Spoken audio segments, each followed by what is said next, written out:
So we'll go ahead and get started.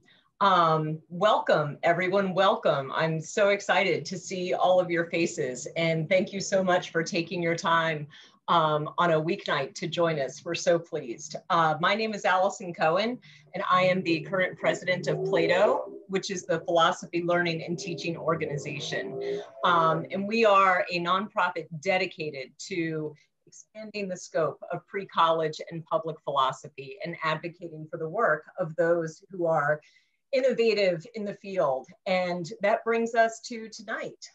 This is the first of what I hope are several webinars that will feature experts and innovators in the field of public philosophy and pre-college philosophy. So thank you so much for joining us. And to anyone who is new and maybe not as familiar with the organization, I hope that tonight encourages you to learn a little bit more about us by checking out our website. We would love to have you join our listserv and our monthly newsletter. And we'd also love to see you at our conference, which we are very excited to start planning again. That will be, just kind of put this in your calendar, June 24th and 25th in Seattle. That will be in 2022, so just a little over a year from now. And we're very excited to get everyone together again. So without further ado, I'm going to turn it over now to our Executive Director, Debbie. Take it away. Hey everyone, welcome. This is super exciting. This is PLATO's first virtual event, and I'm so excited to see such a fabulous turnout here tonight. Thanks, Allison. So I'm Debbie. I'm the Executive Director at PLATO, and after this webinar, you will all receive a follow-up email with ways in which you can get involved and with information that we will share more about towards the end of today.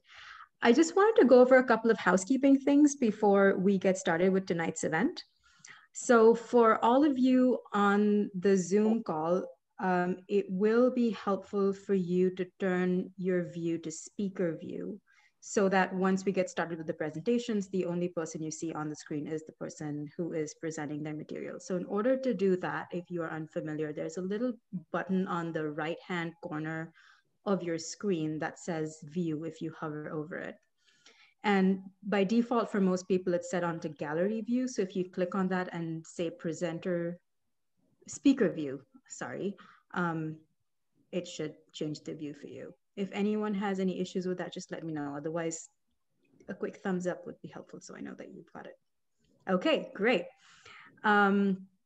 We would like to make sure that everyone stays on mute for the first part of the session today so that our speakers are not interrupted by, or dogs barking in the background or like kids walking past, etc. So we'll just make sure that if you are not on mute, that we will do that for you. So if you see that's happened, it's because we're hearing some audio on your end. We do encourage you to use the chat for any questions or comments that you might want to share. I will be monitoring the chat, and if you have any questions, I'll make sure to keep a list of those questions so that we can come back to them at the end of our session.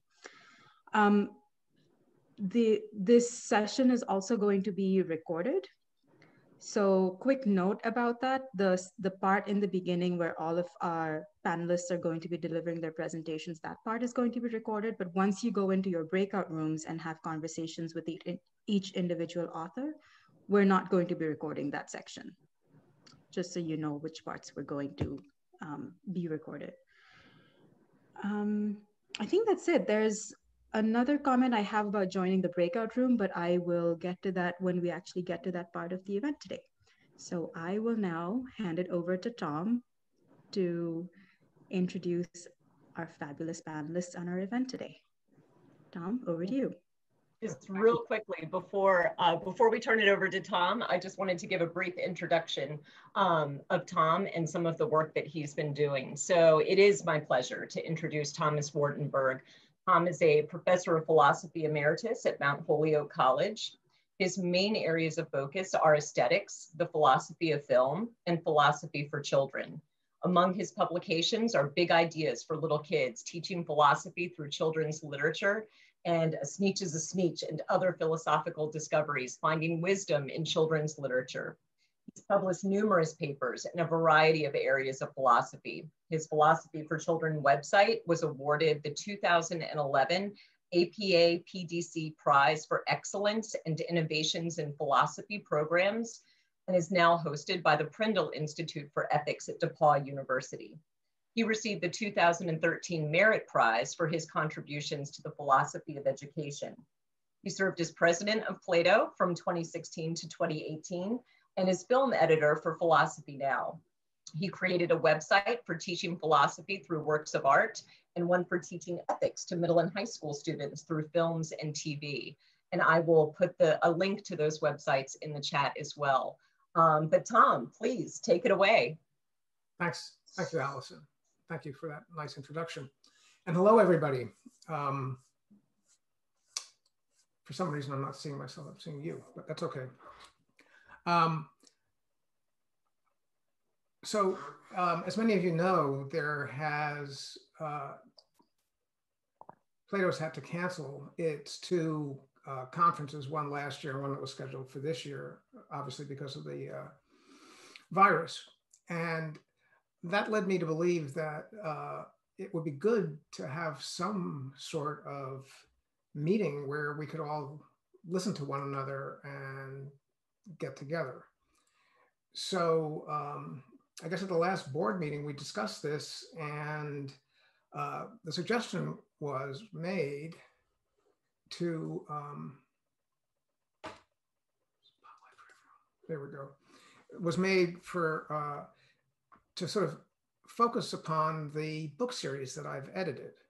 And so that's what we decided to do, and that's what's going to happen today. So let me tell you a little bit about this book series. When I decided to retire from teaching, I'm not really retired, but I don't teach at Mount Holyoke anymore.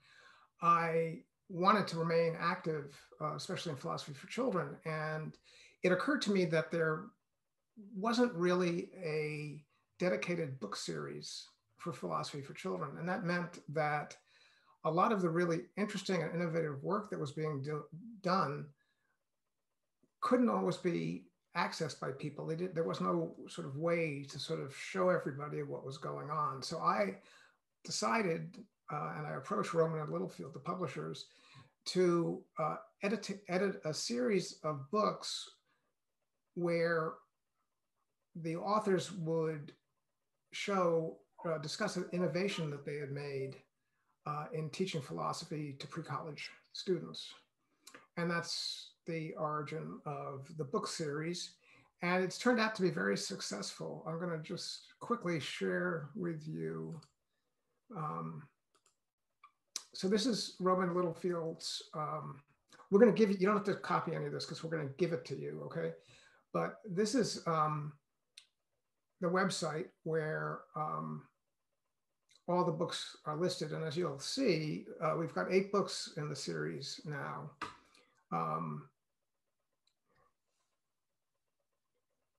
They're the 3 books, well, actually 4 books by the authors that you're going to listen to, 1 by me, and then 3 by other authors.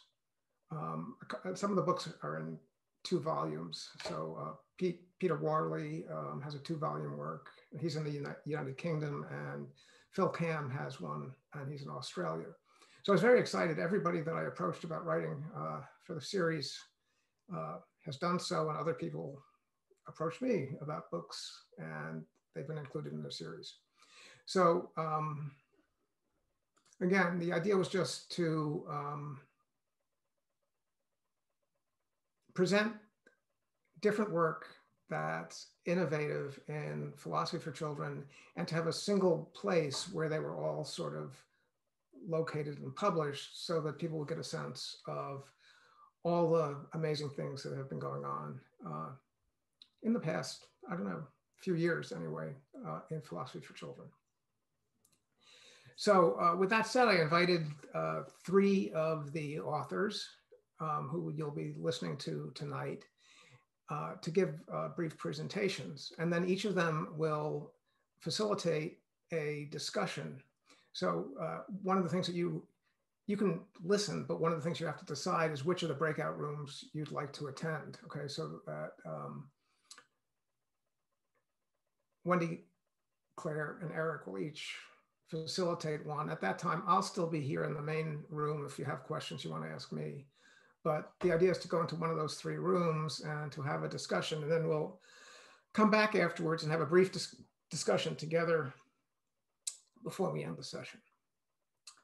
I think that's all in terms of the overall structure. So we'll have about a half an hour for the presentations. We'll then have another roughly half hour for the breakout rooms, and then 15 minutes or so to talk with one another. So without further ado, I want to begin the program. And our first speaker is Claire Katz. And is that coming out backwards? Yes. Growing up with philosophy camp. So Claire is a Murray and Celeste Faskin Chair in Distinguished Teaching and also Professor of Philosophy at Texas A&M University, where she's also the Associate Dean of Faculties. She's the founder and director of the Aggie School of Athens, Philosophy Camp for Teens, and P4C Texas. So to start things off, I have a question that I will pose to Claire. Most children seem to relish the idea of summers free from school. You know, no more teacher, no more books. How are you able to get children interested in pursuing an academic subject like philosophy in summer camp? Okay, so I stole my idea from Erik to do a short, I have like just because I thought you might want to look at something while I'm talking, a short PowerPoint of just some slides. And while I'm trying to set this up, I'll answer Tom's question with, we bribe them with food and free t-shirts. So that's really how we get them to come to philosophy camp. So they come for the shirts and the pizza, and they stay for the discussion. So I'm actually only just half kidding, but so let me go ahead and share my screen, and excuse my technological naivete with all this stuff. I'm still trying to figure out how to do 2 screens. We are a happy family. Okay, so is that the right screen? Can you all see? Is that a good song? Is that the right screen? Okay. Okay, so I'm just gonna, what I wanna do is just kind of run through some of this. I thought what I would do is, since when I did both of these books, and both of these books are in Tom's series, when I did both of these books, I actually had an entire section devoted to camper essays, because I thought, you know, the whole idea behind this is to, for us anyway, I can't speak for others, but for us, it was to give kids an opportunity to have a voice, especially with themes and issues that are of concern to them. And so I thought it would be really weird to do a philosophy camp where we a philosophy camp book where we sort of talk about them rather than have them have a chance to talk for themselves. And so both of these books have a section that is devoted to camper essays, where campers and or their parents speak for themselves about like why they came to camp, how they were enticed to come to camp, and why they stayed. And so I thought what I would do is actually let you see for yourself, you know, what some of these campers have said. But to begin, I mean, I want to begin with just a sort of story about why I even started the camp. And I've told this story before, so if you've heard it, I apologize. But I felt a little bit like my kids were the cobbler's kids, you know, in a philosophy home where essentially there was philosophy everywhere, but we weren't really doing anything formally with it. And I wanted to try to bring philosophy into the schools. And I feel like all I have to do is say, well, I'm in Texas. And that will really explain to you why this was just a really difficult thing to do. And to make a very long story short, you know, I'm at a land-grant university, and I was put in touch with the person who was the vice president for outreach. And he knows everybody, and that's really his job, is to try to get people sort of engaged in, you know, dealing with the community, working with the community, et cetera. So I sent him a whole bunch of links about philosophy for children, and you know, in advance of our meeting, so he would know what I was asking him to do. Essentially, I just wanted him to vouch for me for the local elementary schools, so that, you know, I really wasn't going to corrupt the kids. So I could actually go in and, do philosophy with them. But by the time I got to his office, when we had our meeting, he thought this was the greatest thing he had ever seen. And so it was sort of like, forget putting philosophy in the elementary schools. We're going to do teacher education, and we're going to have a big center, and we're going to do a camp. And, I'm in my 50s, and all I kept thinking was, I'm going to have a whistle and khakis and a hat, and my camp days are behind me. And when we were doing the educator workshops, it became really clear that the teachers were really interested in this, but it's really difficult to bring philosophy into the classrooms, especially in a place like Texas, where there is just so much testing. And so I sort of sheepishly went back to the VP and I said, okay, we'll try my And when we initially did the camp, I budgeted for 25 kids. I thought I'll be lucky if I get 10. My elder daughter, who's in college now at UT, she was one of my first guinea pigs, and she's actually, I saw her, log on. So I should probably just have her, just sort of, speak about why she decided to do this. But when we first did the budget for the camp, I thought, 25, I'll be lucky if I get 10. I went to both my kids and I said, you have to come because we need to make sure that this can run, and you need to bring a friend. And within about a week and a half, we were full and we had a waiting list. And I actually had made a connection with somebody at the local TV station who was willing to, let me go on. It was called, I think, Focus at 4, or I forget what it was called. And you have like 5 minutes, to talk about whatever your project is. But by the time I actually had, gone for my particular time, I had no spots left in the camp. And so then I had to go back to the VP and say, I don't really know what to do. I had no idea it would be this popular. And so we actually opened it up a little bit, and we went up to about 46 kids. For some reason, 50 scared me. And so when I think about, the answer to Tom's question, what we figured out in talking to these campers is that we fill a spot, literally intellectually, for kids who, are inclined in that way, in the same way that you may have kids who, they love soccer, and, it's great that they get to do it in, PE class, but, the 50 minutes that they do it just doesn't cut it. They want to go all day, every day. And I think that we underestimate the intellectual nature of kids if we assume that that isn't something that at least some kids would be inclined to want to do. But the schools don't really provide that. Even in an AP class, they do not provide that kind of access. And what we noticed was that for many of these kids, it's the first time that they developed friendships based on an intellectual connection, not necessarily that they agreed about things, but at the root, what they cared about were ideas, and they cared about thinking, and they cared about searching for a truth, and they cared about pushing each other in that direction. And so I just want to, sort of scroll through some of the quotes that we had from our campers. And so this, for me, I love Aristotle. This to me summarizes both philosophical education and the philosophy summer camp. And I think that both in the sense of the friendships that they develop and also their sense of wonder, it's both and for them. So that to me is what the classroom looks like, and how our philosophy camp is actually very different. So why philosophy? For most of you, I probably don't need to explain why philosophy. So the quote at the top, that's actually from one of our middle school campers. This is from, all these quotes I took from the very first summer. And many of them were actually very surprised to see in themselves, how much they had changed and grown.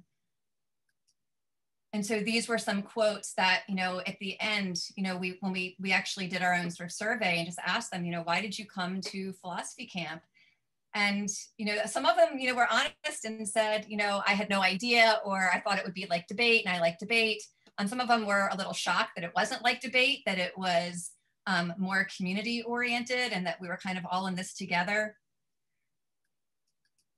I'm just going to go through. So this is one of the themes that we did in 2019. And this theme actually was suggested by one of our campers. So we had campers who started with us in 2016 when they finished 6th grade. That was the youngest that you could be to come to our camp. and they are now in 11th grade. And we have about 10 campers who this summer, it will be their 6th summer coming to philosophy camp. So they come back every single year to philosophy camp. And this was actually a theme that was suggested by one of the campers. And it was really interesting because we had fantastic themes that were generated from this. They know the text. We talked a little bit about the difference between the text and the films, but they were actually focused on the text. It was really, I mean, it was just wonderful to watch them generate the arguments out of that. And this is just some of their observations. Again, this was from the first summer that we did the camp. And I'm happy to share any of this if anybody, just send me an email. And then these I actually took from, these are from the essays that are actually in the philosophy camp book.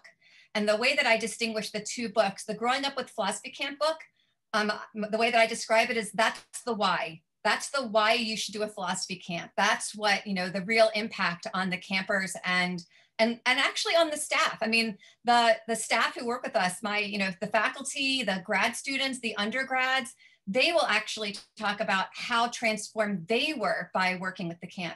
And then the other book is basically a how-to book. Like I just, collected, essays from literally around the country, and people wrote in to talk about the different models that we use for camps, how they fund it, how they train people, where they get the ideas for their themes, et cetera. But these are just some of the quotes that I, found that I thought were just really interesting from these 3 young women. And they have been coming back to camp again, like this will be the 6th year for many of them. And so these are the demographics for our camp. I just wanted to show this to you. This is when they went to see the magician. So that we actually brought in a magician when we did the Harry Potter theme. And he did a really fantastic sort of lesson or lecture, seminar on magic and epistemology. And that was really interesting to think about that. So am I running out of time? Okay. And this is just Mark with some of the campers. So I'm gonna stop it here and essentially just say that, let me find the share screen. Sorry, I'm just trying to unshare the screen.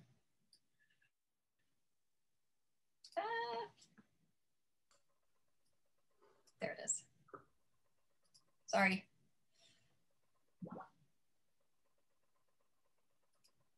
So I just want to wrap up, essentially just sort of summarize and say that for us, the campers come to us sometimes because their parents see something in them that they think that they would get out of philosophy camp, and sometimes because they've identified this in themselves, especially the teenagers, the high school students would write to me directly and say, I really need to come. Like this is what I've been looking for. They know enough about themselves and enough about what's missing in school to know that this is something really important to them. And so you can imagine the existential crisis when the camp was full and I'm trying to figure out, how do I let these, it's gonna be like a crisis if I don't let these kids in.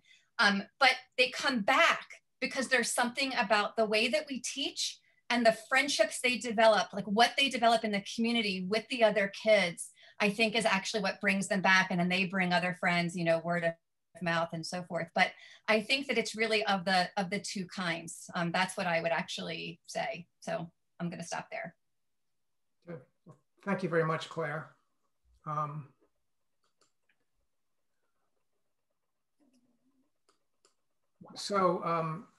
next speaker is Erik Kenyon. He co-wrote a book, you can see backwards, called Ethics for the Very Young.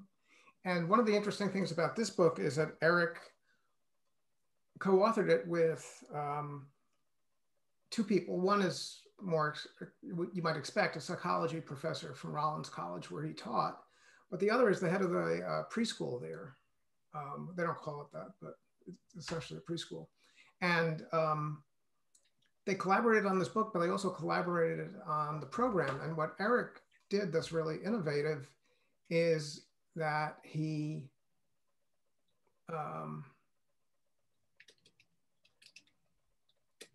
figured out how it was possible to teach philosophy to preschool children, which I had never thought possible. So Erik's actually a classicist and has published on St. Augustine.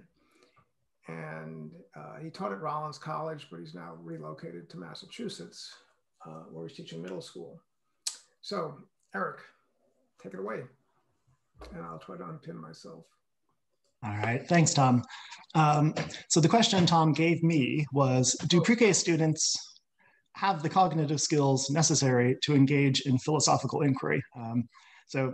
As Tom says, I sort of work on ancient skepticism, so I love the skepticism of this question. So let's figure it out. All right, so I think when we think about doing philosophy, the seminar room looms really large in people's minds. So if you stop and think about that, it's a discussion between peers where you maybe sit around a table in a kind of egalitarian way, often prompted by a text, moderated by a professor, and probably using a chalkboard. Now, the technology of the chalkboard might change a bit over the centuries, but in essence, this is what we've been doing since about the time of Plato.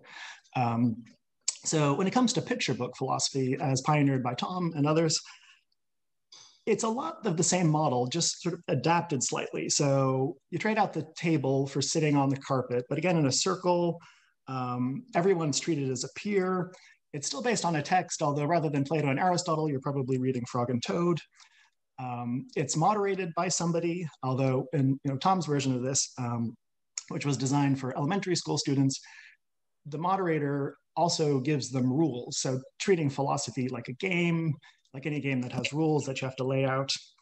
And oftentimes it still uses the chalkboard. So this was all designed to work with elementary school students. It's beautiful. I think a lot of us here have probably done that. But what about pre-K? So I'd like to lay out sort of 4 skeptical challenges. And when I say this, these are things that I've confronted myself trying to take methods that were designed for elementary and do them with pre-K. So I'm acutely aware that most 4-year-olds can't read very well. So they can't read that board. They shift their attention all over the place frequently. They tend to be really concrete in their thinking, and they also tend to be egocentric in their thinking, in the sense that they're not really aware of their own ideas, as distinct from other people's ideas. And so much of philosophy is this give and take and position taking that it just seems like they're not really equipped to do anything that's recognizable to us from that seminar room. So just want to take one little caveat. Since the last 2 of these, the concrete egocentric, these are taken from Piaget. So as Tom said, I want to give the disclaimer that this is a co-authored thing. I am the philosopher in the mix. And so if you want to come to the Q&A and stump me, just ask me about psychology. But these are my co-authors. On the, I guess that's the left, is Diane, who's the director of the Child Development Center at Rollins, and Dr. Sharon Carnahan, who's the executive director there and a professor of developmental psych. All right, so from several terms, working with dozens of undergrads and hundreds of children, we came up with 3 main strategies for dealing with these challenges. So the first one, thinking with our bodies. So if very young children have trouble reading boards, the first thing to do is just to get rid of the board. So rather than reading and then making diagrams, we switched around to what is usually known in early elementary or early childhood education as dialogic reading. So you stop in the middle, you ask them questions, have mini discussions, keep going. We also look to Reggio Emilia practice from Italy and this idea of using art to scaffold discussions. So you can ask them a question, they'll draw you something. As they're doing it, you can get the conversations going.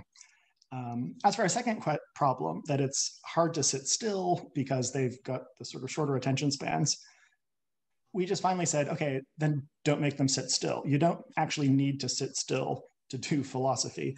So what we came up with instead was a sort of rhythm that we would do for each lesson. So rather than start with the book, we would start with a game, then have our dialogic reading, and then end with an art project. So if we're working on bravery, for instance, Aristotle famously says, bravery is a mean of confidence and fear aimed at the fine. So to open, we might blindfold kids and have them perform some task. While they're doing that, we could say like, oh, well, are you afraid? Do you think you're in danger? Are you being brave? And then once they're keyed into this, we can then read, Frog and Toad story, Dragons and Giants or something where Frog and Toad keep doing dangerous things and running away. And then at the end, give them an art project, or maybe it's like, draw me a time you did something that you were afraid. And then as they're doing it, you usually get, a 4-year-old sort of drawing a blob. Now I have to do it. You can engage them in conversation. You can get them talking to each other about their different drawings. So what this does is to keep resetting the attention clock while taking a single idea and threading it through all these different activities. It also takes care of our third problem, this sort of concrete thinking, since the games and art make all of these abstract ideas really immediate to them. So that's the first strategy. The second strategy is what we call our rule games. So, we went along with Tom and others in saying, okay, let's think about this as a game. It has rules, but at this age, you actually have to teach them the rules and help them practice. So we distilled the rules down to we listen, we think, we respond. And then to practice them, we would play things like telephone for listening, or charades is actually a really good one. When somebody's really concentrating on trying to figure something out, you can say, oh, you see what you're doing? That's thinking, okay? That's what you're doing. So when we tell you to think before you speak, that's what we mean. And then for respond, I've got an image here of our river. So at the beginning of each sort of project, we'd have the kids get together, paint a river. And then when it comes time for some kind of divisive question, we might say, okay, well, Tom, what's better, cats or dogs? And Tom says dogs and stands on one side. And then we can tell everybody else, okay, well, if you think the same thing as Tom, go stand with Tom. And if you think something else, go stand on the other side. And, Wendy's now on the other side. And we can say, okay, well, Wendy, I want you to say to Tom, I don't think that dogs are best. And here's why. And then we can make Tom respond. And you have to kind of walk them through this for a while.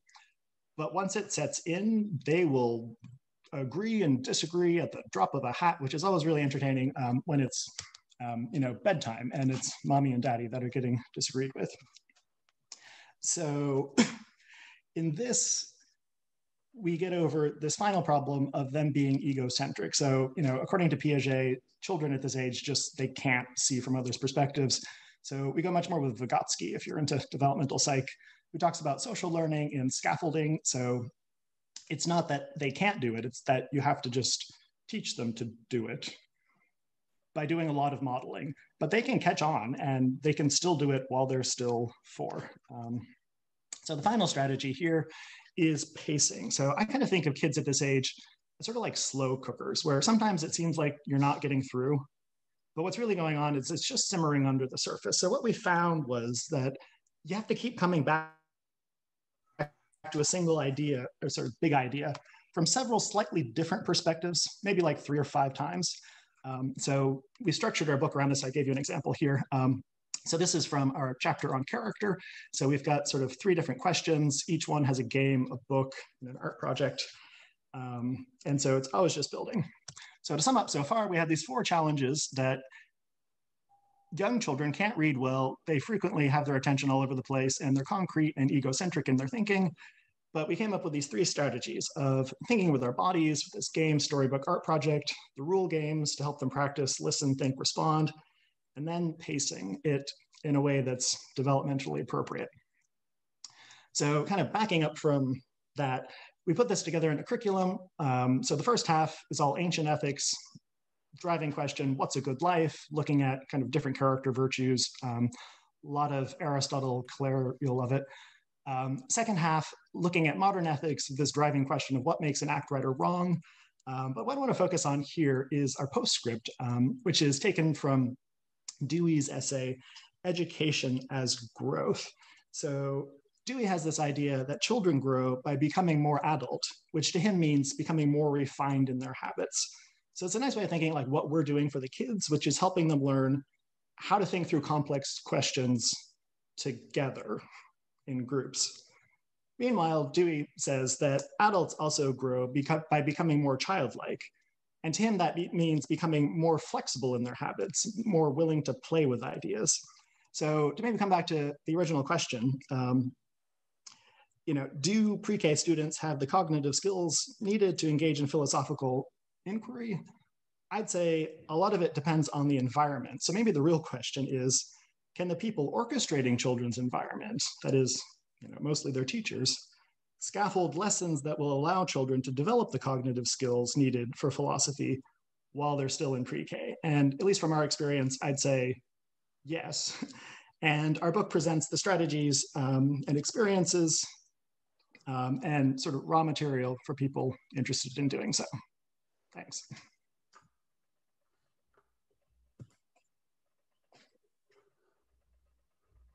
Okay, thank you, Erik. So our final speaker is Wendy Turgeon, whose book is called Philosophical Adventures with Fairy Tales, New Ways to Explore Familiar Tales with Kids of All Ages. Wendy teaches philosophy to undergraduates at St. Joseph's College in New York, and for years has taught courses to graduate students at Stony Brook University on philosophy for children. So here's the question for Wendy. Most fairy tales have very clear morals, such as a stitch in time saves 9. Philosophy discussions require the presence of at least 2 opposing viewpoints. Doesn't the presence of morals undercut the possibility of using fairy tales as the basis for philosophy discussions? Okay, I'll take that challenge because I'm actually not sure that that's true. So my name is Wendy Tergian. I want to welcome everyone to our program here. I've really enjoyed hearing the first 2 people discuss, and I will address Tom's question. I wasn't quite sure what you all expected, so what I thought I would do is kind of give you an overview of what my book is about, what I try to do in the book. And so I have been, I'll talk about who I am, what my book's about, where did I get these stories, why use fairy tales, which I think speaks to Tom's question, and specifically, how could we use fairy tales for philosophical reflection? So who am I? Well, I've worked in philosophy for children for quite a few years, and I have used children's literature. I've also used curriculum designed by P4C educators. But years ago, I started a graduate course in which teachers enrolled, practicing teachers, and I introduced children's literature because A, they were already using it, it's engaging, and we explored the philosophical ideas therein, very much as Tom has done in a much more systematic and sustained way. Recently, though, I started to explore fairy tales, and I started with a college seminar, freshman seminar, and I was really impressed by the fascinating scholarship that I encountered on fairy tales and their rich potential for inquiry. I think they're far more open-ended than we might tend to think. So my book has a couple parts in it. Part 1, I wanted to provide support for a novice. Someone could be a teacher, could be a parent, could be a camp director who wanted to introduce fairy tales into some kind of unit or curriculum, or just read fairy tales with their own children, but wasn't quite sure how philosophy and fairy tales would fit together or even what to do. So it's, I hope, a very accessible introduction to doing philosophy with children. And I made it broad enough to speak both about little children, preschool, elementary, as well as high school, and suggest that there are opportunities to do fairy tales with adults as well. My goal was to really offer wide access to the stories and doing philosophy with suggestions on how you could do it in all these different areas. So part 2 of the book really addresses the background of fairy tales, gives you a very brief overview of where fairy tales came from, and actual lesson plans as support or inspiration for someone wanting to do this.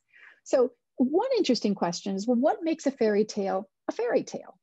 And there's a number of kind of overlapping family resemblances, I guess we could say. They are short narratives. They tend to be short, which makes them very workable to do in a fairly constricted amount of time. They're intended, interestingly enough, for a multi-age audience. Fairy tales are not limited to just children, which is often people's first response. Fairies, oddly enough, are very seldom there. So there's a whole kind of interesting background on how they got called fairy tales, but fairies are pretty much not present, but magic is. And so another term that's often used for them by fairy tale scholars is wonder tales, because something magical happens, whether it's wishes or transformations, etc.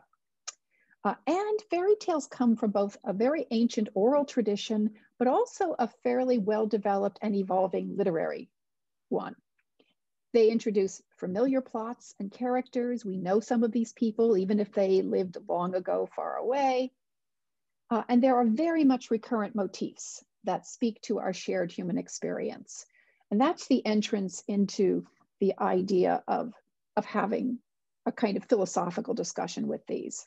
Often, most of the time, they have happy endings, but not always. And then again, what is happiness? So something to think about. Short narratives is really kind of key here. So where do we get them? In my book, I focused on fairy tales from the European tradition. Of course, there are fairy tales from around the world. And if I ever get a chance, I'd love to explore some Asian fairy tales, some African fairy tales, because the genre seems to have a life of its own. But here, if you look at the evolution, simply even in the European tradition, you see them as kind of a chameleons. They really change their presence. Some of the earliest ones were quite frankly crude and bawdy. So writers like Giovanni Francesco Straparola, Giambattista Basile tell these kind of odd, almost Marx Brothers types fairy tales. In the 17th century, fairy tales moved into the French salon. And you have writers like Catherine d'Aulnoy, Gabriel Suzanne Bardot de Villeneuve, and of course, Charles Perrault, maybe most famous for his version of Little Red Riding Hood. And Catherine d'Aulnoy, I think, is the author of Beauty and the Beast. So these were collected and written, and they were shared with adults in a kind of casual center, a casual salon where you would want to be telling stories to one another. In the 19th century, we see the transition from stories for everyone to children's literature, stories for children, how to teach children values. And the brothers Grimm, Jacob and Wilhelm, are often the most familiar names here.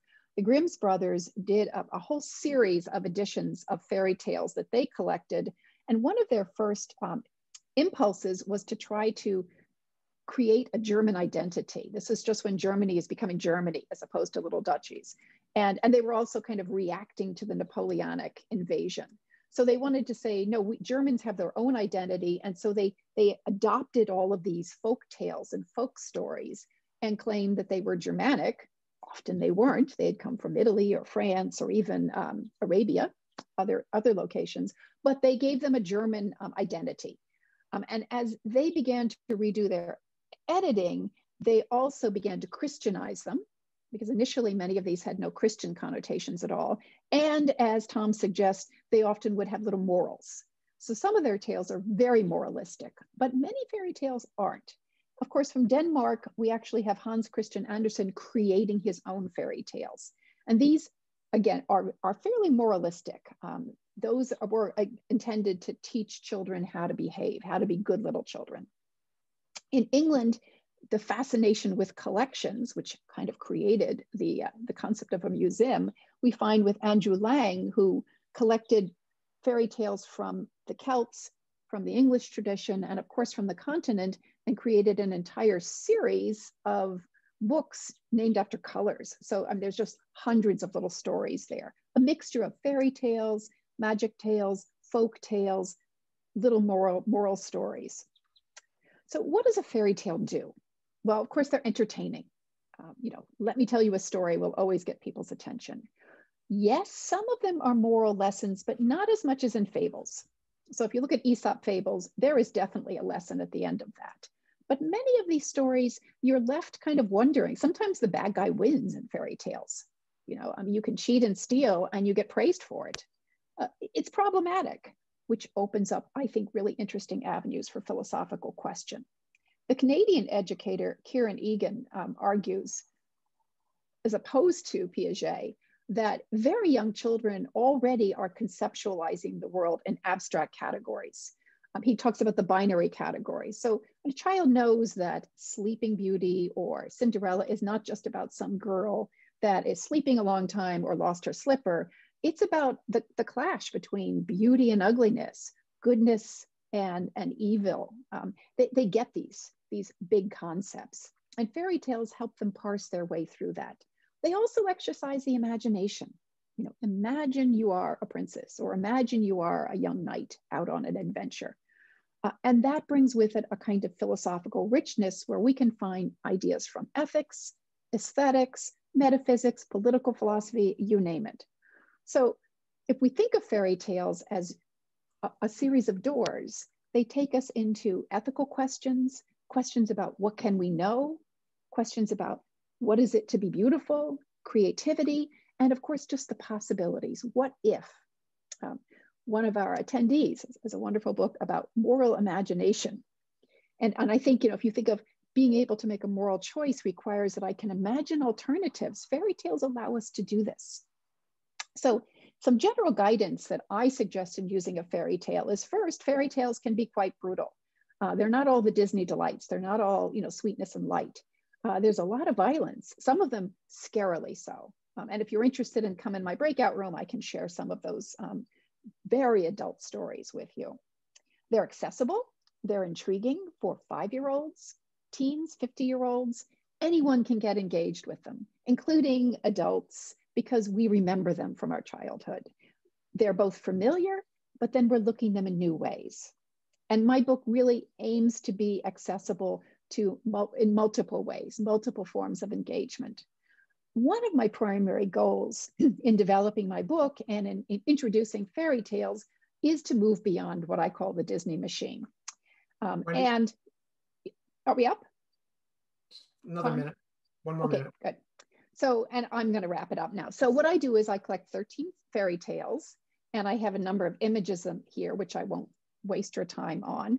And I have a recap, but I think we're almost out of time. So one of the things I do have at the back of my book is short appendices on where to find information about doing philosophy with children, where to find more information about fairy tales, and a list of philosophical themes that one can find in the 13 fairy tales that I chose. But I hope perhaps if we are in a breakout room with me, we can maybe brainstorm some other fairy tales and those kind of ideas. Thank you, Tom. And I will stop sharing if I can find my mouse. There we go. Okay.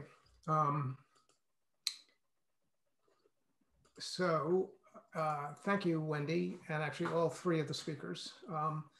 What we're going to do now is we're going to go into breakout rooms.